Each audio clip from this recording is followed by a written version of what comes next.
Yeah. All right, welcome to our work session for December 6th of 2022.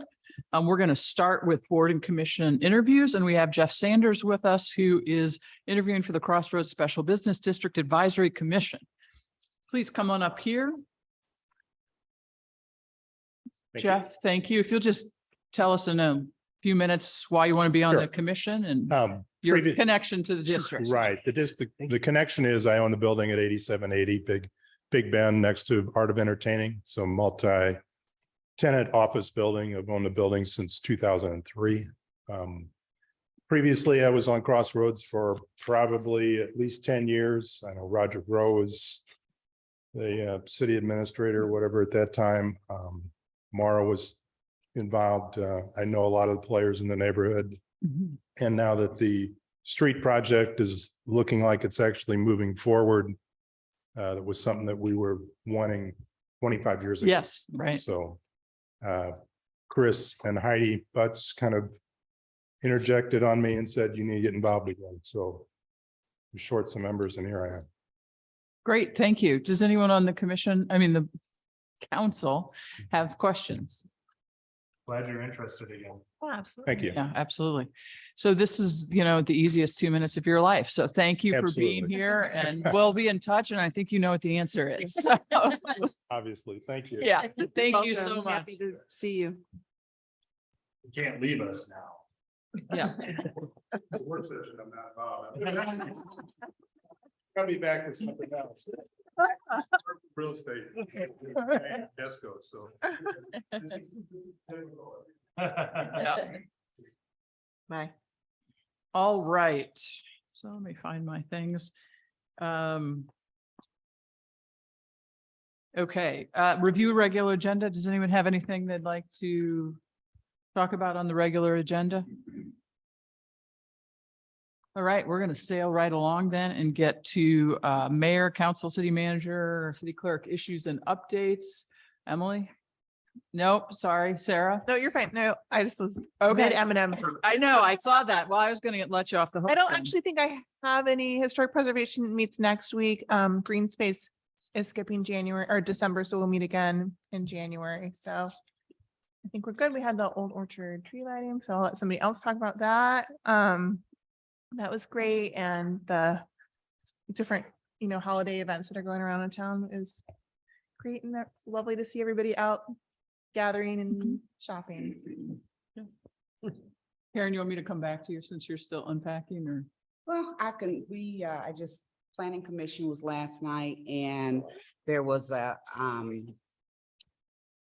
what's the open, public hearing? One of Glad it's those. not just me. Yeah, a public hearing, specific to the Rolling Ridge Nursery building. They're putting a coffee shop. It was about a coffee shop going in there. The owners of Balkan Treats are looking at that. So there was a lot of discussion around that. And that's all I got. All right, David. I have nothing, Madam Mayor. Pam. Hi, Sustainability Commission met the Monday before Thanksgiving, and they talked about a couple of events that are coming up that they'll be attending. First is the St. Louis Green Business Challenge.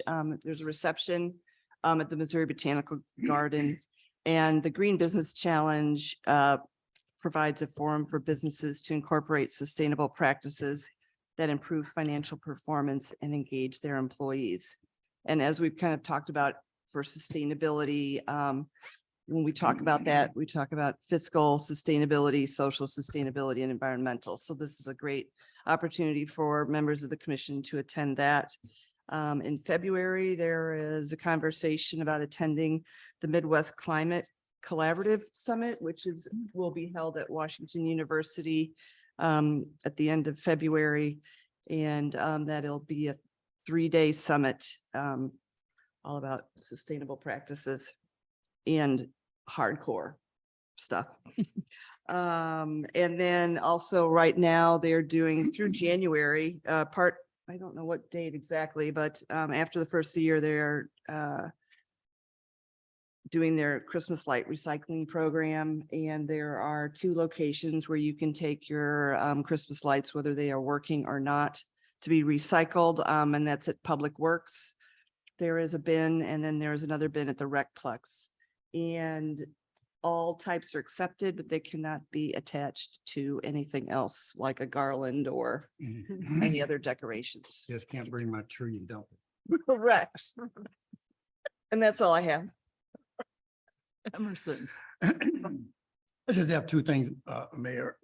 I want to report the PCB is moving very constructively with their new officers in place. Centron is the second chair, and Lexi O'Brien, she is the chair.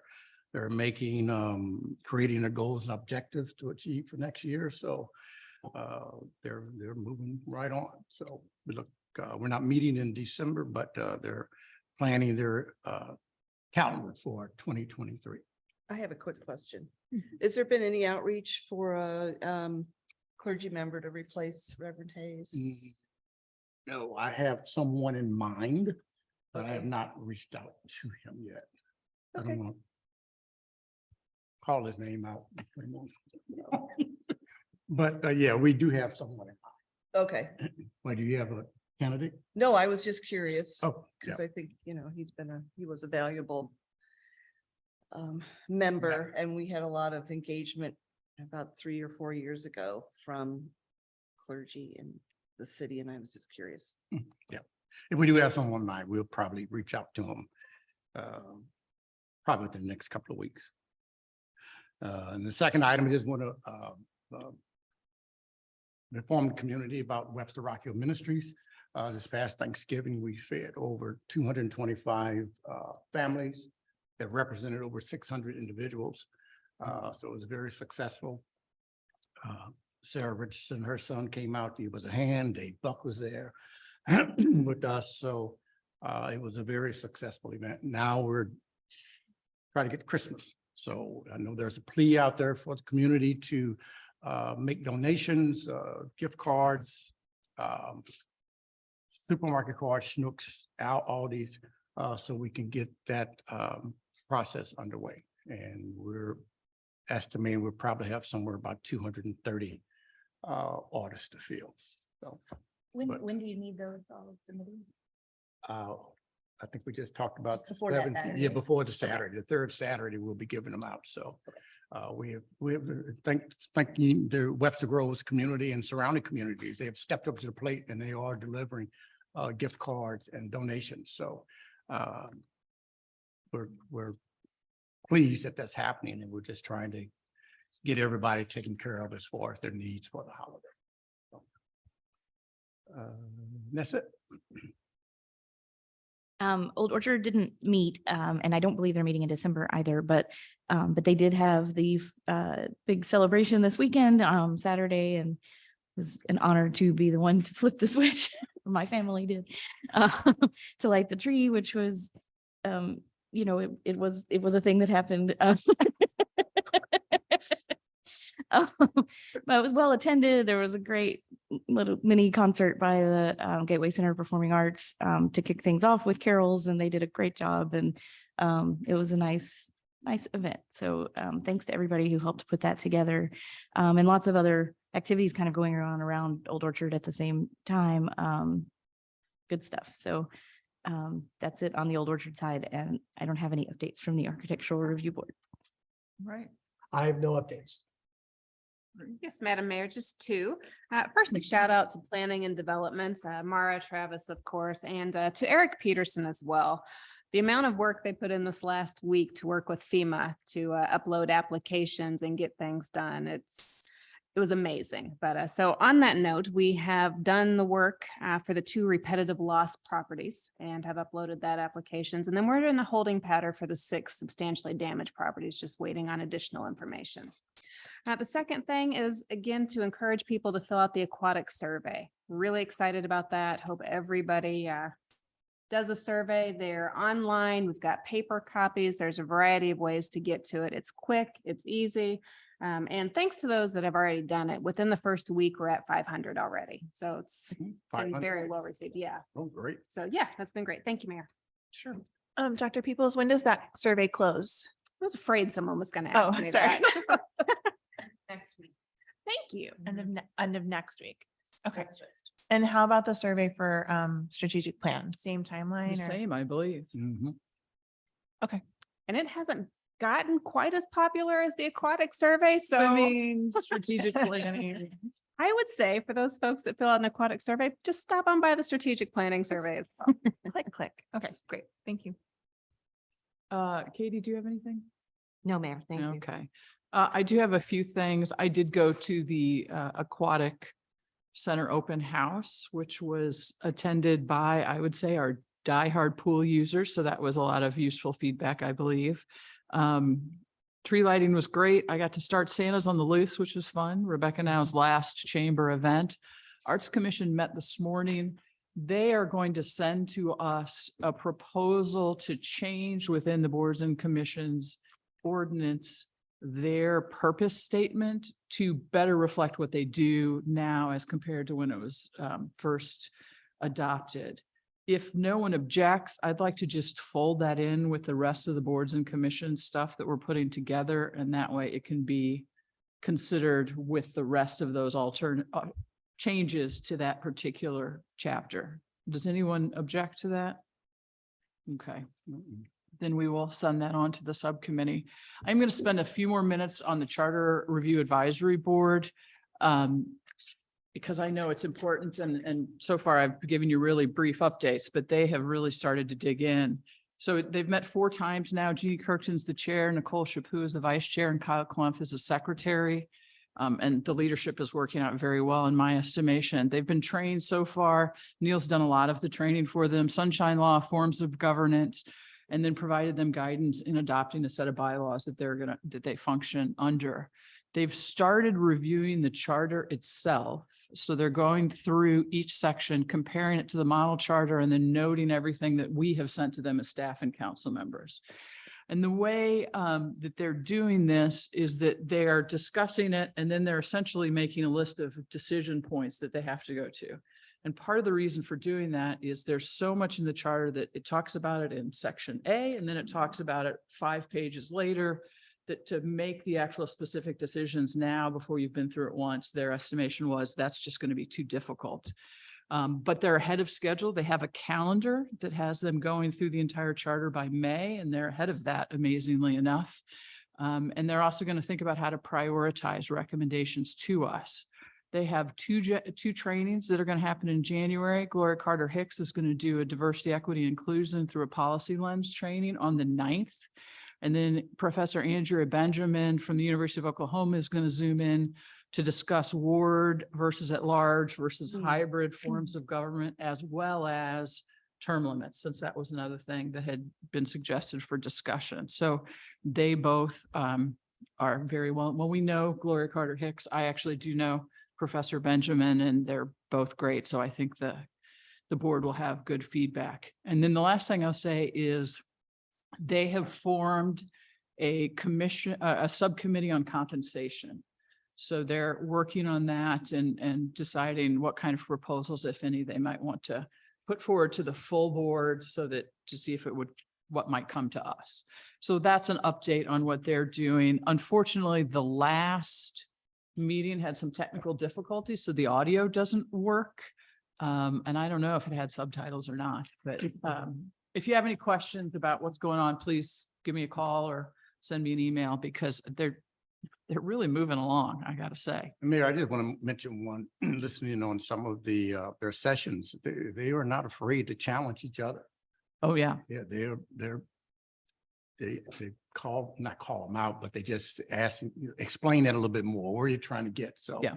So they have a good understanding. So that's good to see. And I'm also happy to say that while there's variations in how much, everybody is participating, Yep. which is great. Is January 9th the next meeting?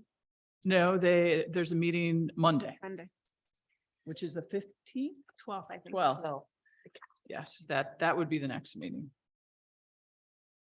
All right. Did anyone have any other updates, issues? All right, we're going to move on, and I think I'm turning this over to you, Katie, for the summer meeting schedule. Yes, I saved all my talking for the end of the year. So for the summer meeting schedule in 2023, I don't know if you've taken a look, but July 4th falls on our regular meeting date. And after reviewing the options, staff recommends meeting on Wednesday, July 5th. So if that's okay with the council, we'll go ahead and advertise that and make sure, we have hearings set for the right dates and things like that. Does anybody object to that? All right, we're good.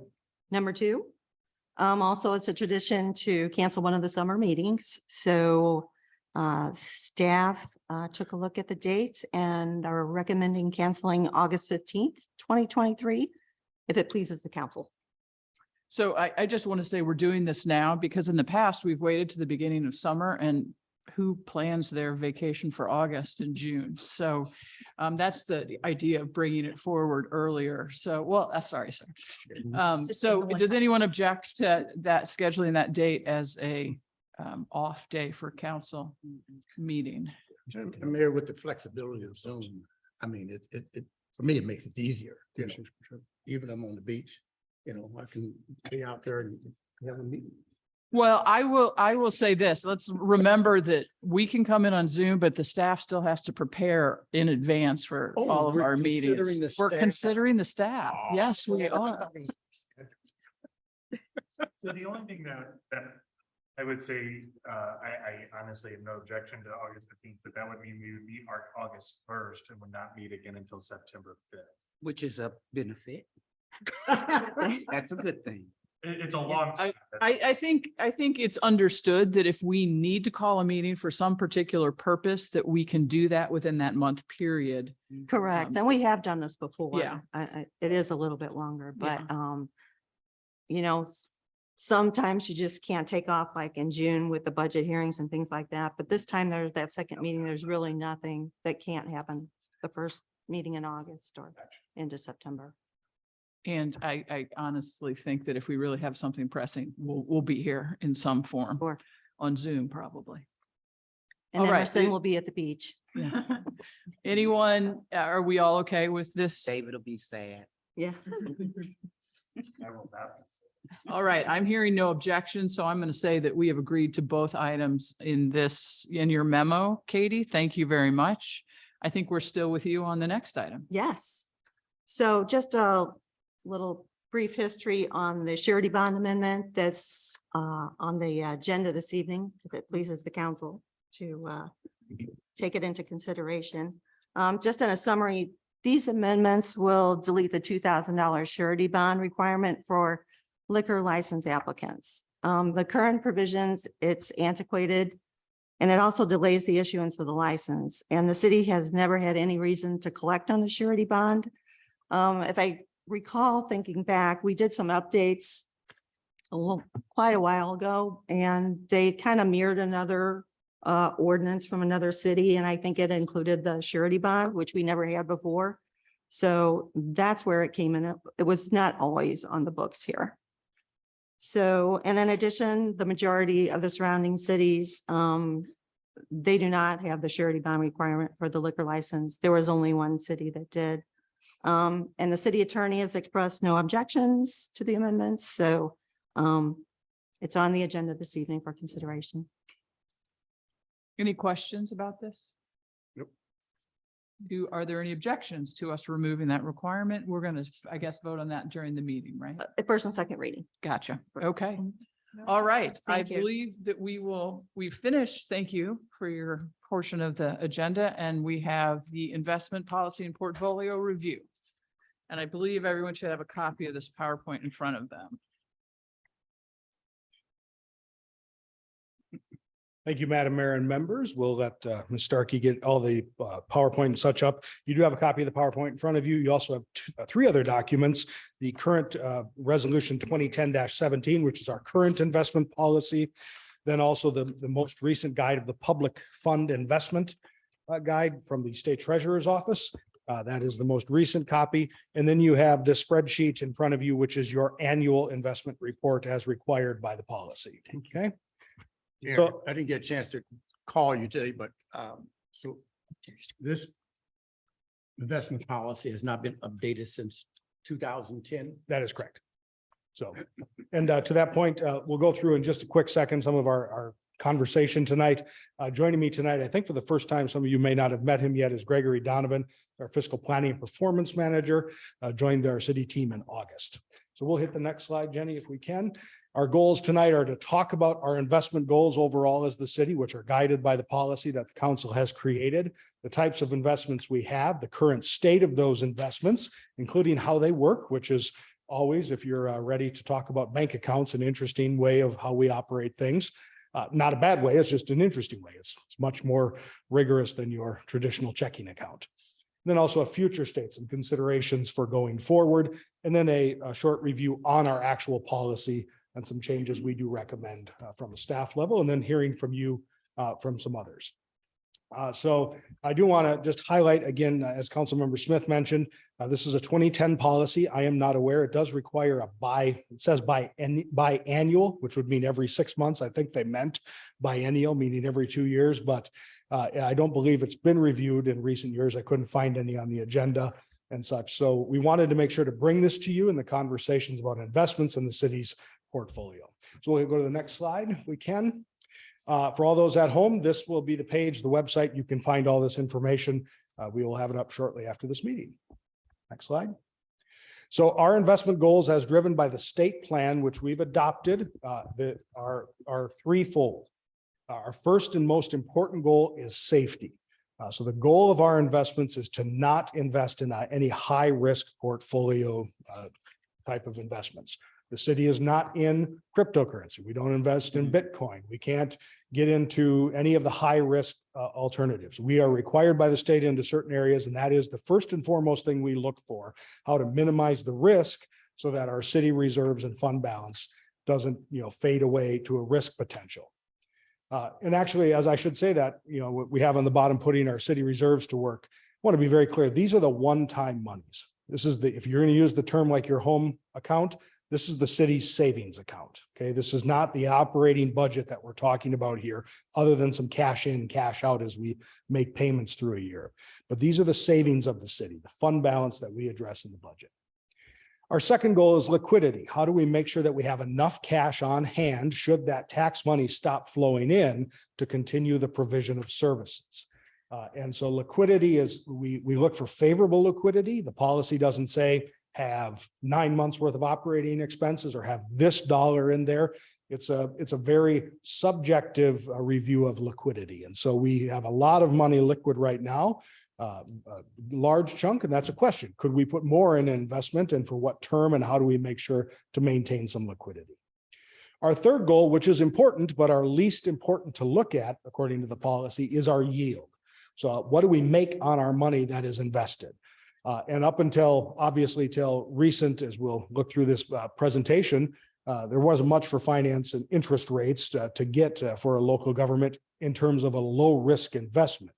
So we were not yielding a lot, and that's our least thing to look for. But if we can manage to meet a safe, low risk environment, maintaining liquidity, then we are free to chase after yield. And we, as much as inflation hurts the world that we are in right now, it is helping our investment portfolio and looking at our yield and our return. So all of this, we put our reserves to work. The money we're talking about here again is our reserves, and we put it to work with those investments we make.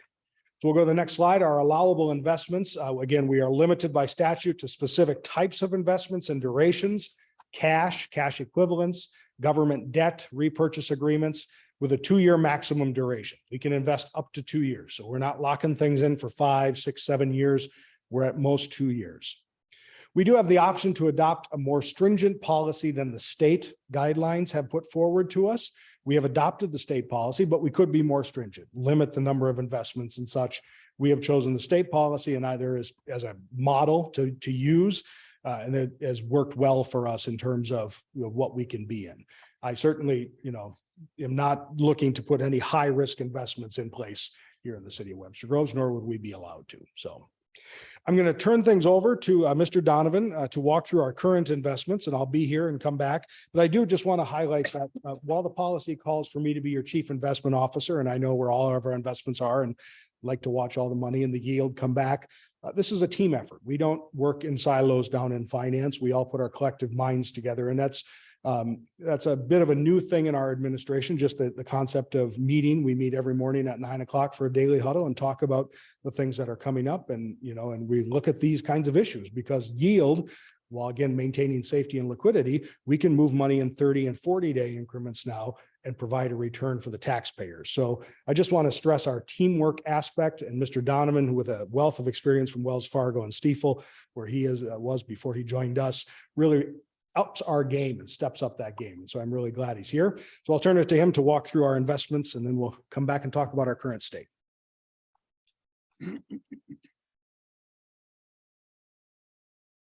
Thank you, Eric. Madam Mayor, members of the council, thank you for having me this evening. So I want to talk a little bit about what we are currently invested in and what are considered investments for the city of Webster Groves. The first thing that we have, and we'll go into detail of what each of these mean. We have an insured cash sweep account.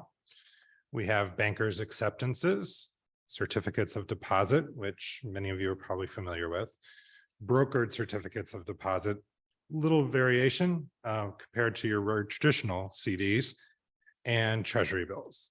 So we'll go through each one of these and exactly kind of what they are. So an insured cash sweep account is money that's pooled at one institution, in our case, US Bank, and distributed to many institutions in their network so that it's guaranteed to be FDIC insured.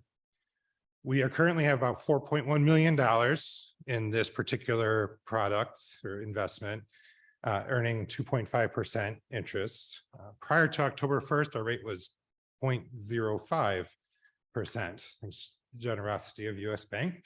And so I pressed the matter and we were able to get a substantial increase. So we're going from annual interest rate on this 4.1 million from $2,050 a year to $102,500 a year just on this portion of our investment. Cash. Jonathan? Yes. So I'm going to interrupt because that is an amazing thing that you were able to get the interest rate increased that much. And so I want to share with you. I mean, that's amazing. So very well done. Thank you. Thank you, Doctor. So, please, if you have any questions, do not hesitate to ask. Baker's acceptances, basically what this is an agreement. It's similar to a CD, except that we promise to the bank that, yes, we will keep some money with you, and in exchange, they'll pay us a little bit of interest. So for example, the example I gave there, we might put $100,000 and say, yes, we're going to leave that with you. And in exchange, they'll pay us back the full $100,000 plus a little bit of interest at the specified term. Currently, we do these at US Bank. We also have certificates of deposit. Most people are familiar with these. Cash, they're time deposits. They're limited to a certain amount to maturity. It's locked up. There's a penalty if you leave early. And they either have FDIC insurance or they're collateralized. And what that means is that, for instance, we can have a CD that's $500,000 or $1 million. And what the bank has to do is that they have to commit resources to cover that should the bank fail, so that we get our money back. That's what it means to be collateralized against the loss. Currently, we have our traditional CDs at Simmons and Southern Bank. Brokered certificates of deposit are certificates of deposit, but they are bought on the market from other banks. And so banks that you may not have heard of, they're out of state, and they're limited to $250,000 because it's with one specific institution. The key difference is that early liquidation is subject to market forces. So for instance, we still have a few CDs that are at 0.1%. Well, if I were to go and try to liquidate one of those to get a better interest rate, In this market, the penalty would be just terrible, and it would be hard to make that up. And so when we take a look, or if you look at your investment list and you'll see some of those, the question might be, why can't we get out of them? The price is too steep to get out because the market's changed. Currently, these are a Commerce Bank. Okay. And then treasury bills. These are the things that are talked about all the time that are at auction from the federal government. It's short-term debt. And currently we get these through US Bank. And I think Eric's got the next couple of slides.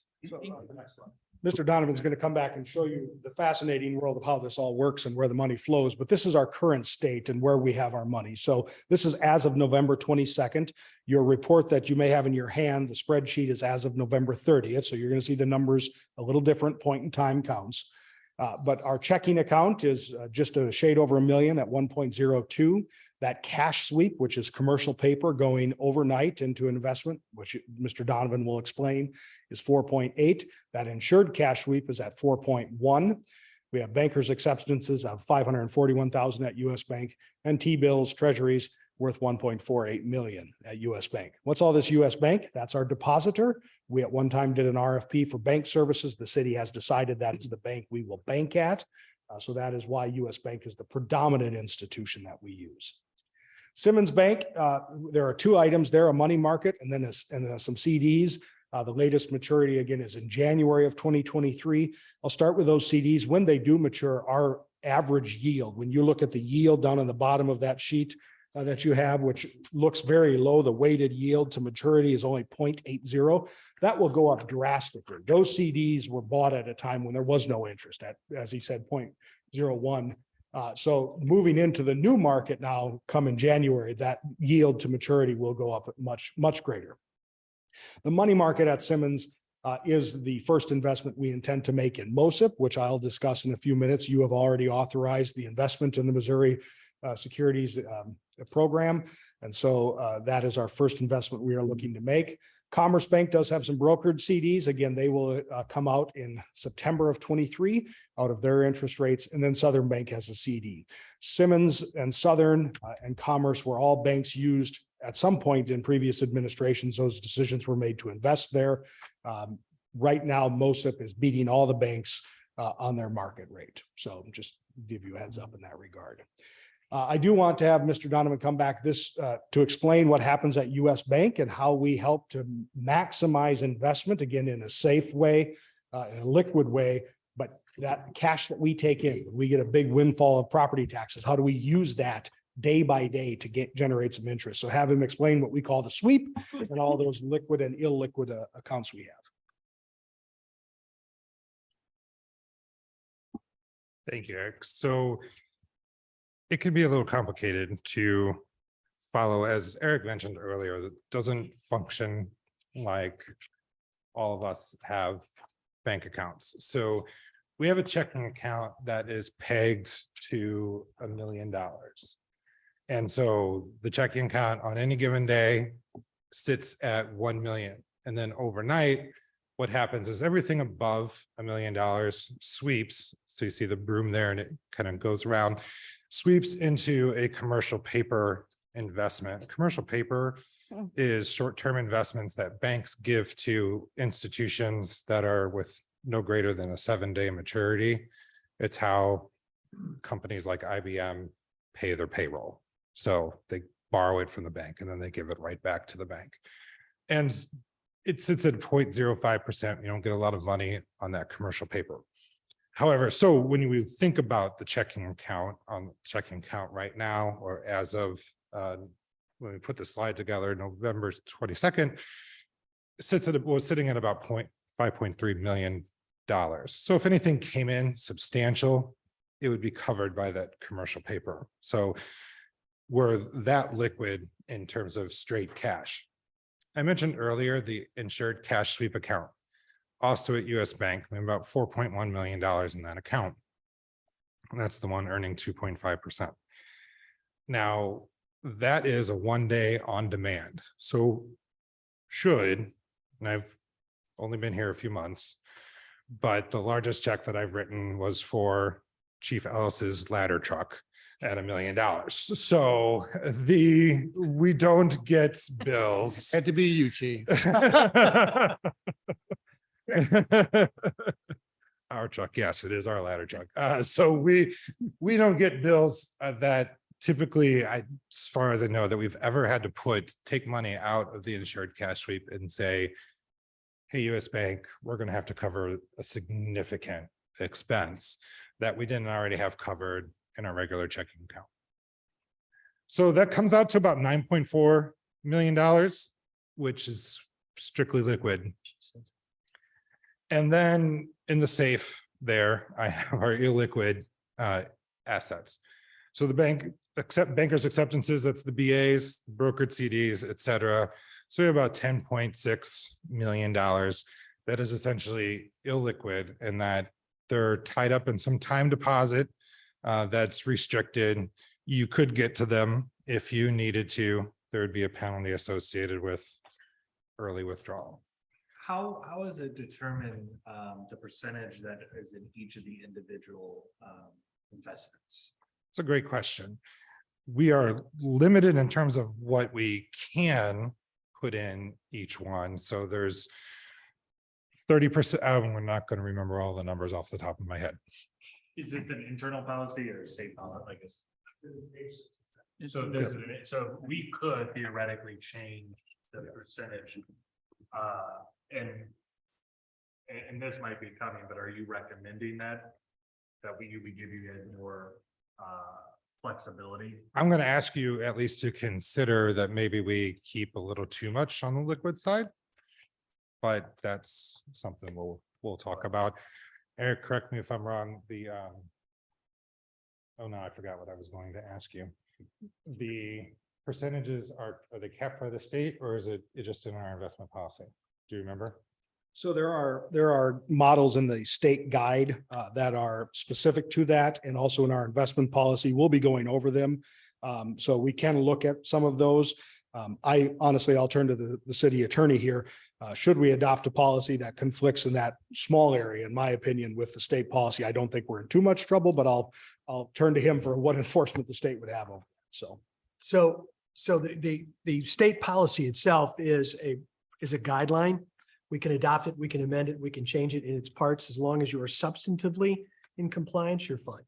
So again, substantively means you have to make sure that the money is collateralized and or insured. You have to make sure that it's protected as best you can, and make sure that the investment process itself is consistent with their overall philosophy. But short of that, you can tweak some of the internal aspects. The only reason I ask is because we have obviously a great percentage in CDs, and back then CDs were probably very secure, terrible investment, but now they're much better. But I was just wondering, do you want more leeway in order to, when the market changes as it has over the past 2 years? I think part of our future state that we're going to talk about is that timeline. I mean, in the past, we have invested for a year, right? We have been rolling over yearly CDs because there really wasn't any return. It was sort of a no-brainer decision, but now we're in that spot where we need to be in that constant review of our timeline of that investment. So, yeah. I'm just going to take it right from here, Mr. Donovan, on the next one. So next slide we'll go to, we do want to talk about this investment style and just some of the changes, as I mentioned, pre-September of 22, again, our average investment length was 1 to 2 years, the average interest rate 0.24%. We were making annual interest about $34,000. Now, all this money is pooled, and then the portion of that investment that belongs to the general fund, that interest is pushed back to the general fund. The portion that belongs to the pension fund goes to the pension fund. $34,000 is a small amount when you start splitting it across 7 different funds that own some of those funds. And they were all at 4 institutions. Since we have gone to this daily work and looking at that time frame and really meeting the market where the market's at because of the interest rate, we've brought that average investment length down to 3 to 4 months. And that's our goal to continue as we talk about that, move that interest rate up on the average to 3.1% on our products, and are looking at collecting again across many funds, $440,000 worth of interest annualized on the investment strategy we've adopted. By keeping it short term. By moving to short term and using this period of, the Fed increase on interest rates, again, this is safe. It's not illiquid. We are still covering our main goals, but we have a chance to utilize yield in a way that we haven't had an opportunity in the past. I mean, this is pretty, just as it's amazing that you got the 2.5, this is amazing with the annual interest, significant increase. So can you explain to me a little bit, Eric, about how that $440,000 in interest payments or dividends, how that is divided among the accounts? Certainly. So let's just use an easy number. Let's say we had $1 million invested. Of that million, we anticipate out of the fund balances. Now you look at the bottom of the fund statement and the fund balance of the city. We know that about half is the general fund. But out of that entire 20 million that we have invested here, what percentage is actually invested? Most of the general fund is held in the liquidity market, right? So it's getting that insured cash sweep investment in that commercial paper. A lot of our other funds are in these locked up liquid illiquid investments. So you're utilizing a percentage of that pool. 100% of the pool, general fund has this much that's being invested in as a percentage. Then we take that same percentage and apply it to the interest we get. That's how it gets budgeted into the revenue for that fund. Would it make sense for us to have an internal policy that that segues or that determines where that money goes specifically? Like, could council make that determination, or are we confined by state law? We certainly can, in my opinion, and my read of it. Again, I'll ask the city attorney to chime in, but the principle that is a fund. So I'll look at, I believe there is, I know we have one of these that's in the pension fund. We have a product that is in the pension fund. Simmons Bank, you'll see on that top, that traditional bank CD, that's a dedicated pension fund CD. So we would obviously apply the interest. But on the rest of the pool, we could theoretically, I believe it is our policy that says the interest is spread across the different funds that are part of the pool. We could theoretically put it in the general fund. We could say that interest belongs to the city general fund, or we could say it all belongs to the capital fund, or we can delineate where that revenue gets targeted. I'm just thinking long-term from a fiscally sound policy makes sense. Like, I mean, why not reinvest that money? Or better yet, at the end of the year, determine based off of where we are from an accounting standpoint, where that money should be spent or placed at the direction of council with obviously the advice of staff. In the budget process, we do in the budget, the revenue line items do hold an interest income expectation. So it's obviously been low the last couple of years, but in some past years when interest rates have higher, it's been a sizable number. So in the past, I think the city practice has been to say, okay, that number in the budget is what we're expecting. Staff, when that interest comes in, we pull it in as revenue to be used in that fund. So for many of the funds, it just helps the fund balance, right? I think the general fund, it's really that interest becomes part of the operating revenue that we subside on. I mean, assuming that we get to the point where we are no longer in the red, and this is effectively extra money on a yearly basis, this could be money that council could use to deal with priorities that we're interested in. That's absolutely correct. Yes. I just want to, if we're ready to move on. All right, we'll go to the next slide. We're going to look at just MOSIP. I just want to highlight this because this is our new plan that you have authorized us to be in. MOSIP is simply a collection of pooled investments, municipalities, counties, school districts, other fire protection districts, other districts. It's authorized by the Missouri Constitution and Missouri statute. Councilmember Franklin, you like this? It's actually the intergovernmental cooperation section. I mean, it's not that the legislature said, create this entity called MOSIP and go invest together. They said, if you come up with an idea that you can all work together on, create it, because here's your enabling authorization to do so. And so MOSIP came out of that. Pam Frazier down at, excuse me, the school district, their CFO is on their board of directors at MOSIP. So it's widely used. It is managed by PFM fund distributors. This is a fund distributor that works with all these types of intergovernmental associations across the country to help manage these funds. They offer term or liquid investments. So again, we can achieve a much higher yield while maintaining liquidity, or if we want to move into a term investment, we can. And they offer a greater variety of those term investments that we found at a better yield rate. So you have authorized it. It's already there. We do intend to invest some funds into MOSIP, and again, meets our investment goals yield, safety, liquidity, and yield for the investments of the city.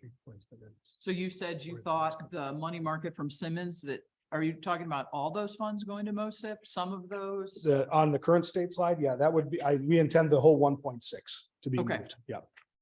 We are slowly, and it's no fault of the bank. We have just simply found as we have talked about our investments, again, that MOSIP is well beating Simmons and Southern and Commerce and even US Bank. Will essentially likely be very much in MOSIP and using our depositor at US Bank. Now, the thing about MOSIP, it's not just in MOSIP and that's only one bank or one product. They're spreading it around in the Right. pool with many other agencies and institutions. So we're not risking putting all our No. eggs in one basket. That's correct. as My Yes. father would say. Yes. And again, back to our teamwork model is, come back and look at that. Hey, now if Simmons is stepping up and they've got a competitive rate that's beating and again, meets safety and liquidity, how do we move that money into that product? It appears we can make a lot of those decisions within the next 90 days because of maturity dates. Exactly. Yep. So Eric, I know that this past election on the ballot of every Missourian, there was a constitutional amendment, I think, to allow the state treasurer to have some more leeway. And I know it failed by like 10 percentage points. I haven't looked at the data to determine how Webster Groves or this county voted. But how does that play in? I know that it didn't pass, but what would it have effectively done, if you know? And then, would it have allowed for more leeway for us? So there's, I don't believe so. I understood it to be a state investment policy and it was really dealing with that first point about safety and allowing some higher risk investment. Gotcha. Because they were gonna look in municipal bonds. They were, and we are not in municipal bonds. Yeah. So, that's ready to move on? Other questions? Yeah, let's go. All right, future state. I'll let Mr. Donovan kick it back off. I'll offer one comment about most of every Tuesday, they send us their rates and their current in their term series, which is in treasuries and agency bonds, which are allowed under our investment policy. They are currently offering 4.95% on 180 days. So that seems to me to be a no-brainer. Since it meets all of our objectives and our requirements. And in addition to that is the best on the market that I've seen. So even their liquid, 7-day liquid fund is at 3.9. So, which is essentially equivalent to that 2.5, that insured cash sweep, where we're getting 2.5 at US Bank. So just some thoughts. Future state, I think we should continue the short-term strategy conversion. And the primary reason is that interest rates continue to rise. There is going to be a slight slowdown and that the Fed is expected to do 0.5% increase this time around in December. However, they haven't announced a terminal rate or a target. And it's expected that they will eventually get into the 4.5 to 4.75 range before they slow down, unless the economy or the inflation drastically decreases. So in my opinion, I think that we should continue the short-term strategy conversion, which is still going to take us until September of 2023 anyway. Because we have CDs that were purchased at a year and 2-year length, which is perfectly acceptable. No one saw the inflation at 9% on the horizon. Nobody saw that. So it's not unreasonable that we would have those investments, but it's going to take just a little bit. It's going to take another year, or 10 months, I guess, to unwind everything to get us to where we have some more flexibility. But that's a small portion of the portfolio. It is a small portion at this juncture, yes. So especially after January, once January 2nd hits and those CDs at Simmons mature, then that's a really big portion of our portfolio that we'll be able to move into some better investments. And the other thing I will comment on, I've asked Simmons 5 times for rates for government, and we have received zero response. So that's another reason why we're going to move on. So from them, that's, just I think good business on our part. So consolidate, I would suggest consolidating to, well, really, we're going to consolidate to no more than 3, possibly 2 institutions. US Bank's our primary bank. I think they are due for RFP sometime in 2023.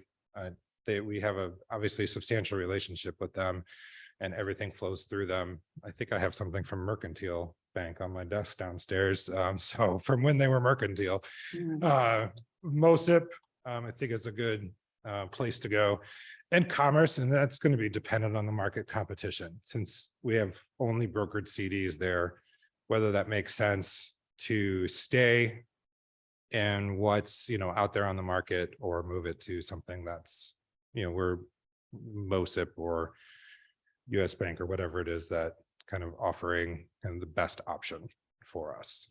So next slide, some considerations.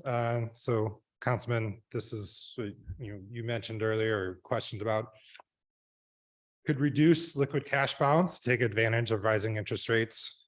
That's something to consider. We do have, we almost 50% of our investment, or our portfolio rather, is liquid. So is that something that you would consider going forward, given that right now we're having a short-term policy about investments, and so that we're not going to be tying up that money for a long time? I'm going to grab some interest and get back out, and get in and get out sort of thing. Migrate funds from Simmons and Southern, and possibly US Bank to MOSIP. I think that that's going to be the best option. And it's not just the rates, as we talked about, rates needs to be our last consideration.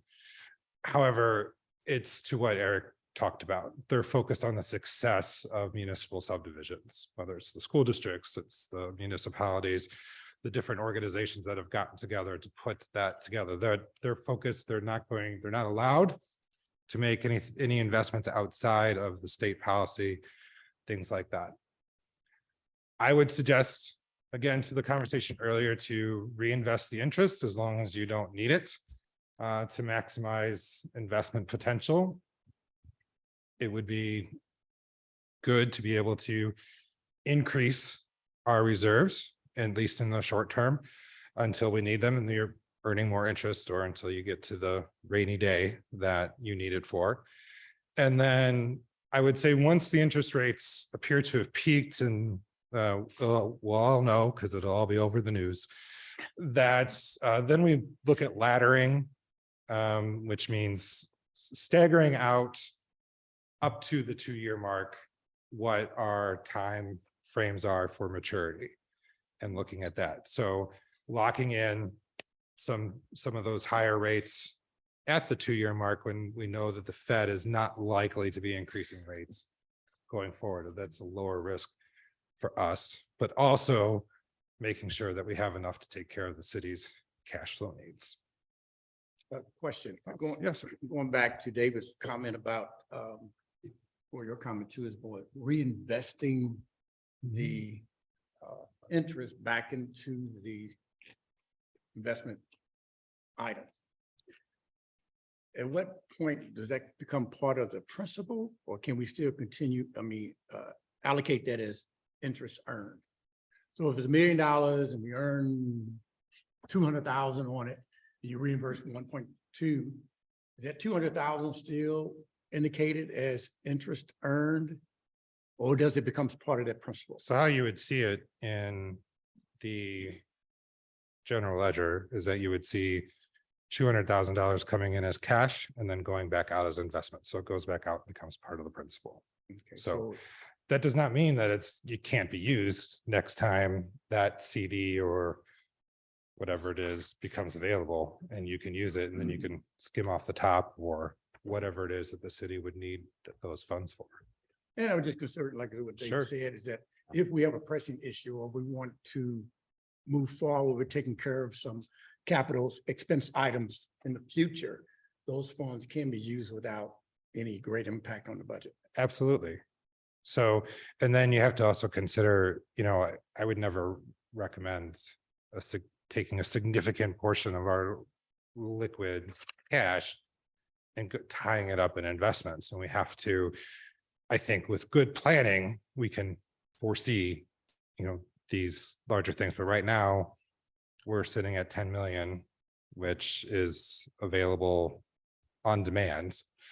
And or 9.7, I think it was. And that's almost half. So I don't have a specific number in mind. Eric and I have talked about it. I don't think we have a specific number in mind. And that would be up to your guidance. It depends on how,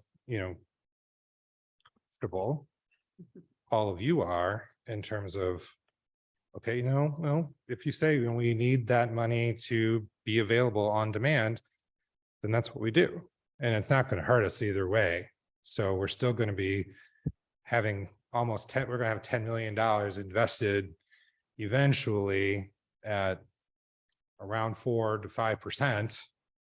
I mean, that's, doing the math, that's a substantial amount of annual income that we can either use or recapitalize. So, and it's income that we haven't seen in a number of years because of how low interest rates have been, which has been great for borrowing and buying a new car or a new house, but not so much for city investments and that sort of thing because of our Based on your limitations. investment style, I mean, we could yield or net an additional $400,000. Sure. I mean, it's entirely possible.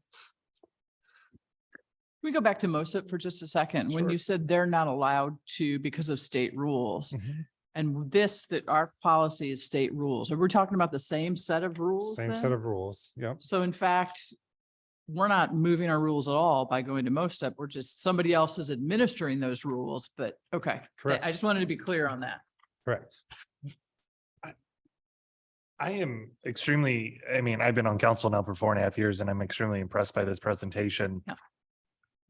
Not only because it shows that the city staff is thinking about how can we get additional revenue, but I think that it shows that the way the municipal governments in general possibly run in the 21st century has changed dramatically from previous.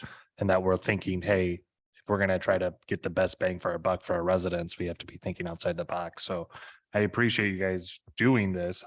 Most of it goes over my head because I don't understand the difference between a CD and a market money account. But I really appreciate you guys taking the time and the energy and the discipline to do this. Thank you. Are there specific things that you want from us right now? Yes, and All right. that is We're- going to we're be. coming with the turning it ask. back All over right. there. Give us the So ask. I know we have a 7:30 start, but I do want to go to this last slide on investment policy. Obviously adopted, as we talked about, 2010 requires an annual report to the council. We just delivered that. It is our intention, if you have no objections, to deliver that report annually now in September. That'll allow us to do the soft close to the fiscal year and bring you the annual report of the investments. So that'll be our reporting period for investments so that you're aware. The issues that I want to bring up, now obviously this document was in 2010. There are some things that we found that as we go forward, just grammatical. You can see these on the slide. We have some defunct city funds referenced in the scope. We think we should take those out. The conflict of ordinance references in the 7,000 numbers. We're now adopting ordinances in the 9,000s. Quite possibly needs an update there. The adoption clause references that we adopt this policy by ordinance, but the council adopted it by resolution. So we need to change that. Also, it calls for a biannually, which is every 6 months. I think they meant biannually. The state model says every year. I don't think you want to have the policy review every year. I think that's a little overkill for us. We want to talk about the investments itself. Looking at so a biennial review every 2 years of the policy. So we just bring that in September, like we're doing now, 2 years from now, the investment report and policy. And then, of course, the attachments, if you look back, I can't remember the treasurer's name, but Clint Zweifel has not been Zweifel has not been the Missouri State Treasurer for some time. So there's a new set of attachments there in here in the blue document, the model state that we would add. And then also, we talked about liquidity. We talked about that shortened time frame. We can make the time frame changes without a policy change. But there's really that level of, from you as council, if you want things in the policy, like, why are we almost 50% liquid?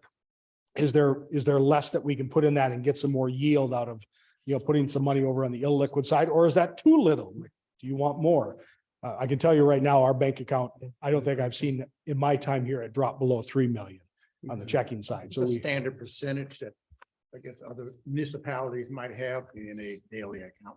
that's a great question. I don't have it off the top of my head, Mr. Smith. I can certainly ask, but it's one of those things that most municipalities aren't talking about. We don't share on a regular daily basis, what we're holding liquid and not. So. Your cash forecast, it's money that you're gonna need, you're what? So 30, 60, we 90? obviously, you think about property taxes, they're coming in January.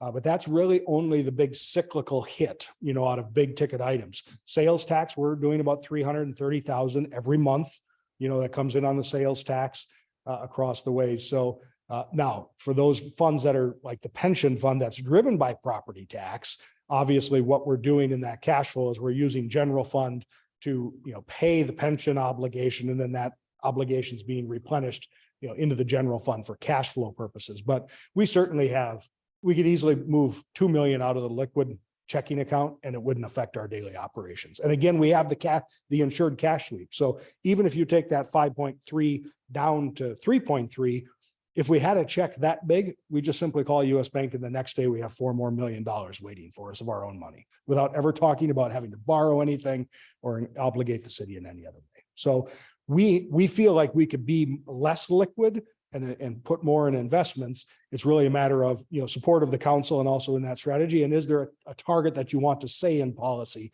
as we put revisions together for you? So those are our things for you to Okay. tell us what you would like. All right, one question. I'm not clear. Number 4 up there. So you want us to review the policy every other year and just have a report on the investments themselves annually? That's correct. So the policy now says we have to have an annual report to you, but it says biannually Right. review the Okay. policy. But I think we would need a report. I mean, if we're looking at making these kind of changes from where we've had things, 1 to 2 year CDs and what have you, and we're going to 2 to 3 month things, that we definitely need to be looking at Certainly. this more than annual. How often would you suggest? Quarterly. It's fine. We prepare a quarterly report for management. We can easily share that to the council. So we would put that in the policy. What I'm hearing, come back with a policy that says quarterly reports. Do you compare interest income in your report from 2-3 years before?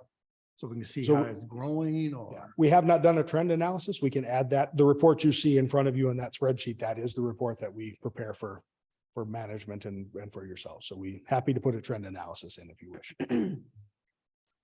So I guess the considerations you have in your PowerPoint, is that something you want a nod on or?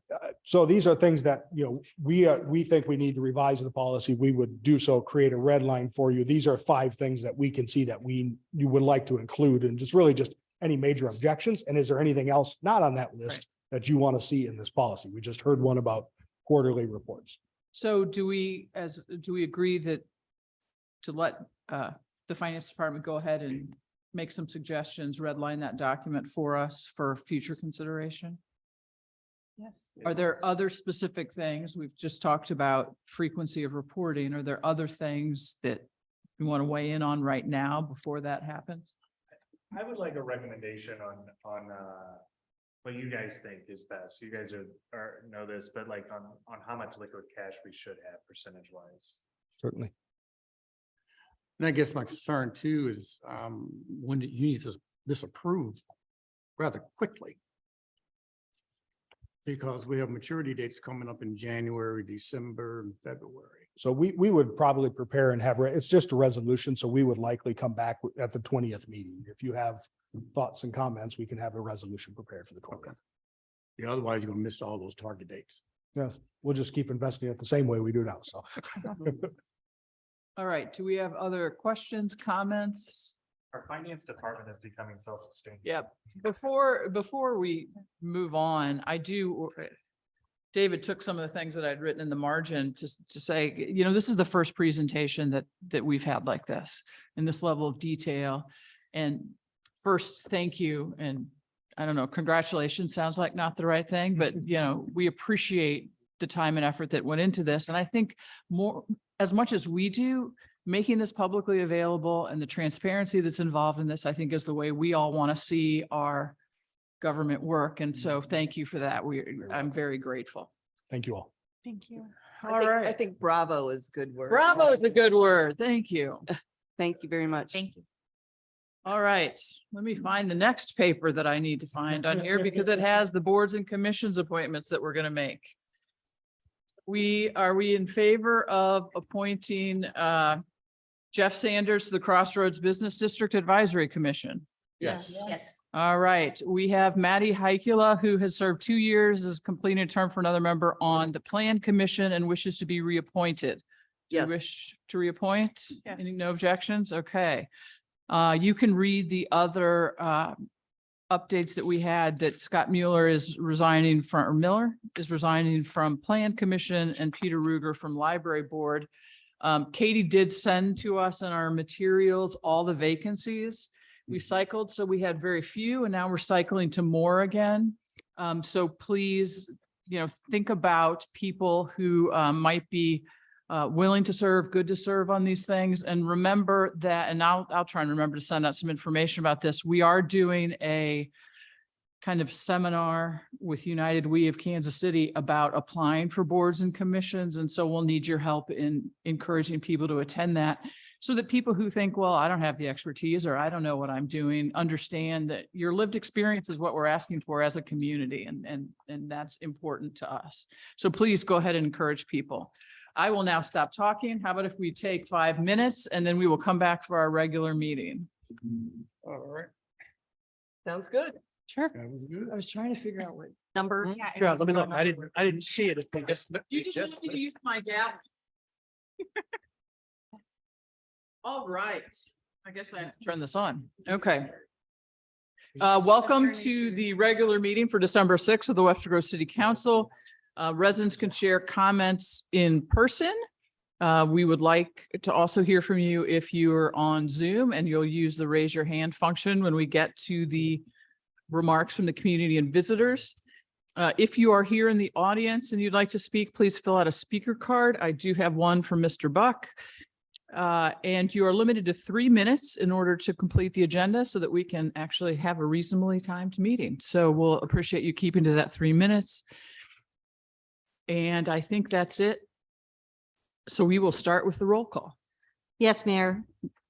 Mayor Arnold, Here. Councilmember Bliss. Here. Councilmember Franklin, Here. Councilmember Smith, Here.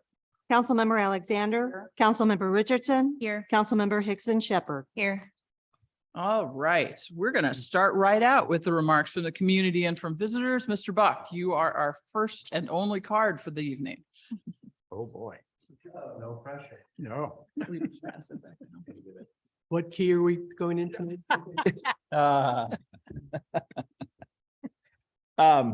Dave Buck, 124 South Elm. First of all, thanks again for this opportunity, as always. My life has been shaped and guided by several simple wisdoms. And so tonight I'm going to share just a few of them in the hopes that they might or might not help your strategic planning. First and foremost, I believe we are all unique, and that makes each of us special and beautiful. To me, Webster Groves is special, unique, and beautiful from other cities. And I hope that this is captured, communicated, protected, and celebrated in your final plan. Second, there is no bound to your potential. I'm 69, and I think I haven't even scratched my potential yet. So even after 126 years, I think Webster has only just scratched the surface of its potential. And so help us and the community define it and help us reach for the stars. Third is the serenity prayer, my favorite prayer. God grant me the serenity to accept the things I cannot change, the courage to change the things I can, and the wisdom to know the difference. So What are the changes that you just can't make here or should never try to make here versus those that take courage and are worth fighting for? And the wisdom to know the difference. Fourth, do only a few fundamental things, but do them extraordinarily well. This is just all about focus. Personally, I would limit when you guys get around to setting goals, 3 goals. And I have rationale for that, but 3 goals only. Less is more, fewer is better. History proves that. Fifth, fun is fundamental. If a job isn't fun, if your all jobs aren't fun, why do it? And I sense you're having fun in strategic planning, which I think is really cool. Now share and spread that fun to the rest of the community, because fun is infectious.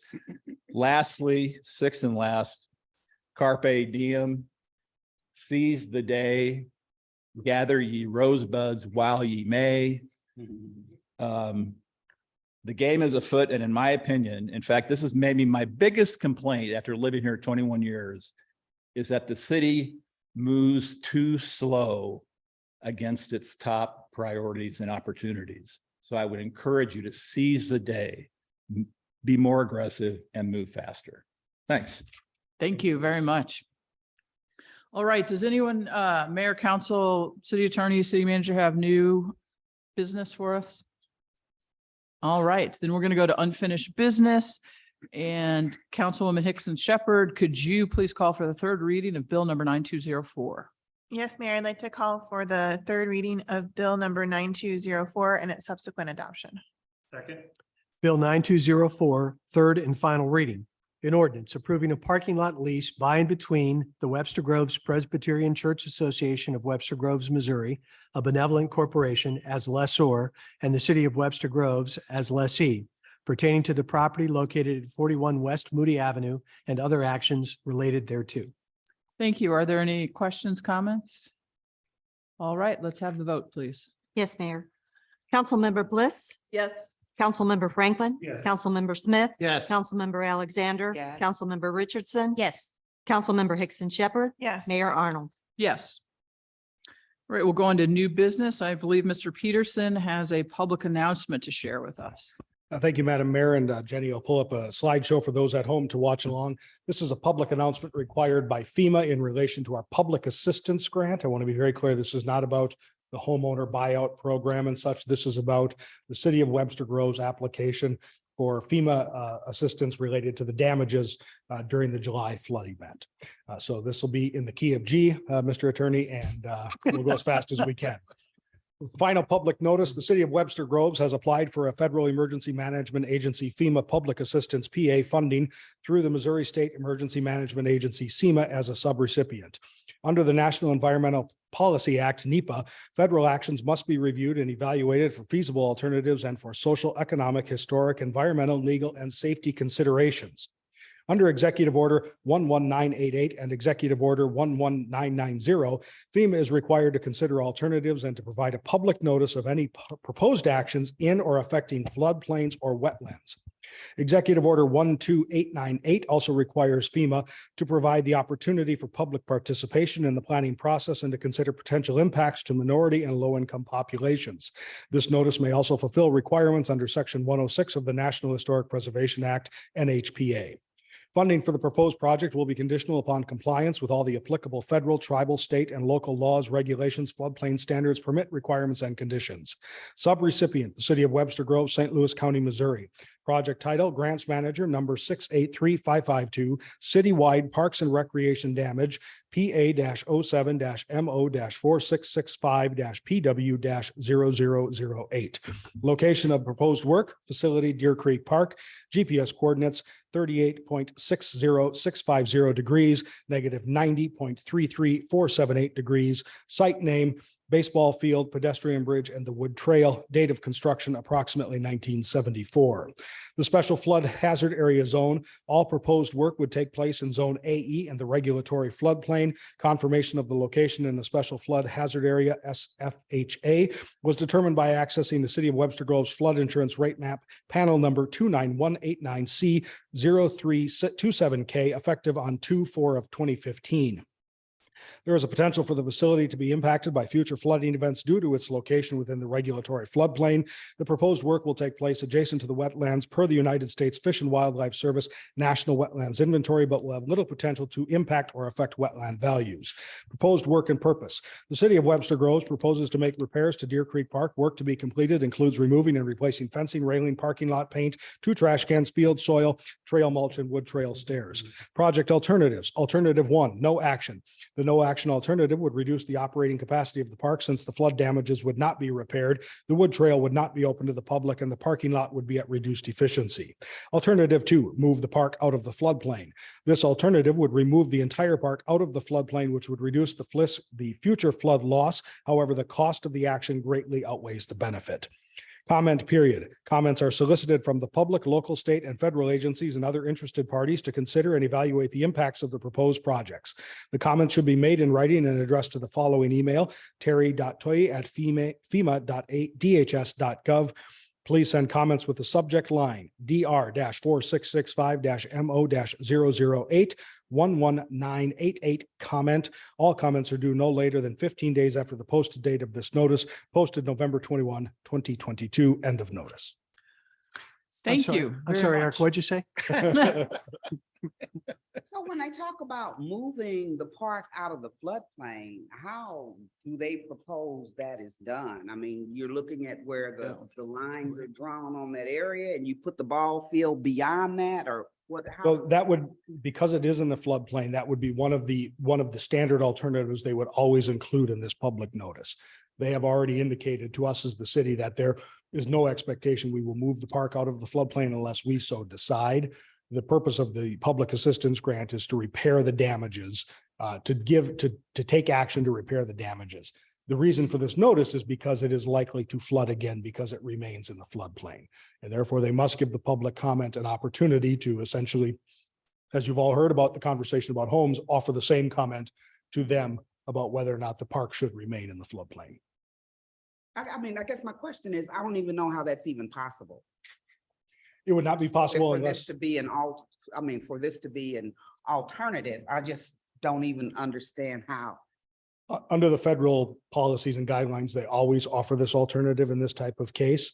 It would only be possible if FEMA was willing to purchase land for us to relocate the park of a similar size and such. So that's the that- answer to my question. You typically, I mean, you basically would have to relocate the park someplace else. And they, again, looking at their language of the alternative, it greatly outweighs the benefit. They have determined they are not willing to do that. What's going on with it? All right, other questions, comments? Thank you very much. Given that November 21st was the post date, you just have a few days left to get in your comments. Let's move on to bill number 9205. Councilwoman Alexander, could you call for the first and second reading, Please pick the please? room. Okay, wait a minute, look at that. Okay, Room. bill number 9. 205. Yes, Yeah. Mayor, I would like to call for the reading of the first and second reading of bill number 9205. Second. 9105 or 9205? 920. 9205, I beg your pardon. Bill 9205, first reading. An ordinance granting a conditional use permit to Telva LLC to allow banquet facility and dancing academy uses on an approximately 0.45 acre tract of land in an existing structure at 60 North Core Avenue in the D Commercial District and matters related thereto, and repealing ordinance 9150. All right. Do we have any presentation? Do we have any questions? My one question is, this is the Rolling Ridge site, right? Second, And- the second floor, right? Like Yeah, the- and so we were just talking about, Plan Commission was talking about it. Could you just help Sure. me? So in 2020, we made a change to the code that required or did not require a change of ownership for a CUP to have to go back to city council. It was an extra step. It was going to make it easier on businesses. So if they agreed to everything in the ordinance, the change of ownership is administratively approved. That was approved in 2020. We never have had one come forward since then. So as we were looking at the code, it didn't specifically say what was that next step, because you officially have an ordinance on the book with a name and you need a new ordinance with the new name. So even though I've administratively approved it, Gotcha. we still officially need an ordinance Okay. so that it follows. So really the only thing that's changing in this case is that the operator is no longer going to be Rolling Ridge and their LLC. It's now going to be Bulk and Treat Box. And then they asked for a second item, which is what was before the Plan Commission.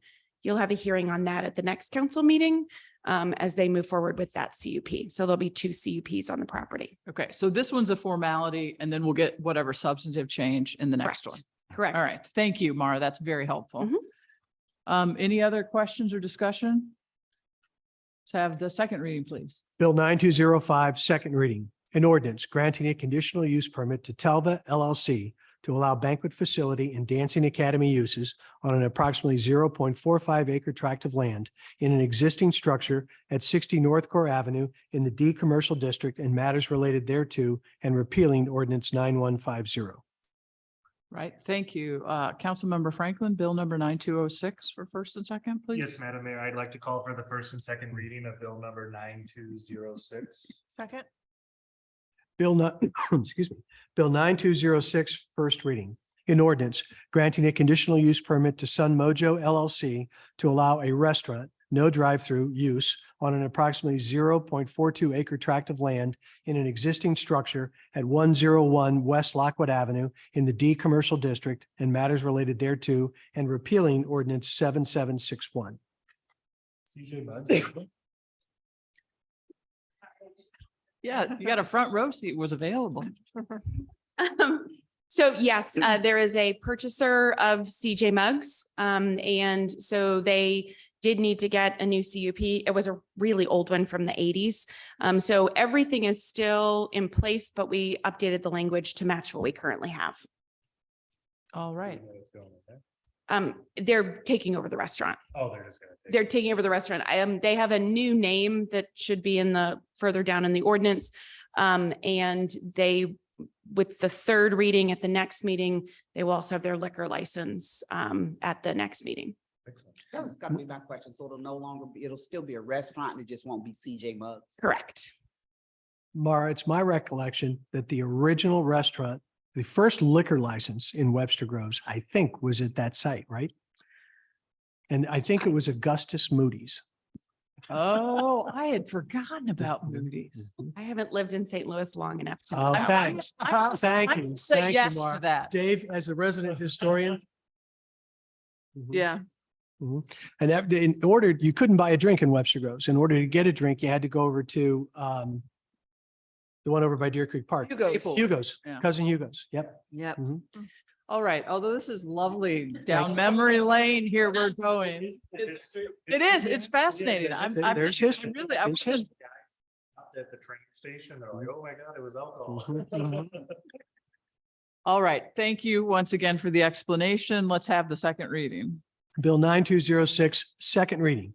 An ordinance granting a conditional use permit to Sun Mojo LLC to allow a restaurant, no drive-through use on an approximately 0.42 acre tract of land in an existing structure at 101 West Lockwood Avenue in the D Commercial District and matters related thereto, and repealing ordinance 7761. Thank you. Councilmember Bliss, could we have bill number 9207? Yes, Mayor, I'd like to call for the first and second reading of bill number 9207. Second. Bill 9207, first reading. An ordinance of the city of Webster Groves, Missouri, amending chapter 42, licensing and regulation of liquor, article 1, intoxicating liquor, by amending section 42.028, bond required, and section 42.050, regulation of retail package sales, conditions of license, and matters related thereto. All right. Do we have questions or comments? All right. Second reading, please. Bill 9207, second reading. an ordinance of the city of Webster Groves, Missouri, amending chapter 42, licensing and regulation of liquor, article 1, intoxicating liquor, by amending section 42.028, bond required, and section 42.050, regulation of retail package sales, conditions of license, and matters related thereto. All right, Councilmember Smith, shall we keep Neil working here with Bill number I think it's a 920? great idea. Yes, Mayor, I'd like to call for the first and second reading of Bill number 9208. Second. Bill 9208, first reading. An ordinance amending the traffic code, chapter 60, by amending Schedule H to change the parking regulations for the Old Webster Business District. Questions or comments? That's some good creative thinking there, in this little thing. That's all I have to say. All right, second reading. Bill 9208, second reading. An ordinance amending the traffic code, chapter 60, by amending Schedule H to change the parking regulations for the Old Webster Business District. All right, is there anything anyone would like to remove from the consent agenda? All right, then let's have that vote on the consent agenda, please. A motion? Oh, yeah, we need a motion to approve the consent agenda. Congress, I'm gonna. Congress. Well done. I'm promoting you. Council Member Richardson, would you like to have a motion about the consent agenda, please? Yes, Mayor, I'd like to call for the approval of the consent agenda. Thank you. Thank you. All right, could we do that now? Thanks for keeping me on the straight and narrow. Councilmember Franklin, Yes. Councilmember Smith, Yes. Councilmember Alexander, Councilmember Richardson, Yes. Councilmember Hickson Shepherd, Yes. Mayor Arnold, Yes. Councilmember Bliss. Yes. And we have appointed Jeff Sanders to the Crossroads Special District Advisory Commission and reappointed Maddie Hecula to the Plan Commission. I believe that's it. We do have call for a closed session, which I know is 1 and 3 at least, maybe 4 too. Yes, 1, 3, and 4. Yes, Mayor, I'd like to call for an executive closed session related to attorney-client privileged communications, personnel, and negotiated contract. Second. I forgot to read the statutes, but. Yes. I don't think it's. Mayor Arnold, Yes. Councilmember Bliss. Yes. Councilmember Franklin. Yes. Councilmember Smith. Yes. Councilmember Alexander. Yes. Councilmember Richardson. Yes. Councilmember Hickson Shepherd. Yes. All right. We are now in closed session. So thank you all for joining us this evening. Enjoy the rest of your evening. Many applications for the plan commission.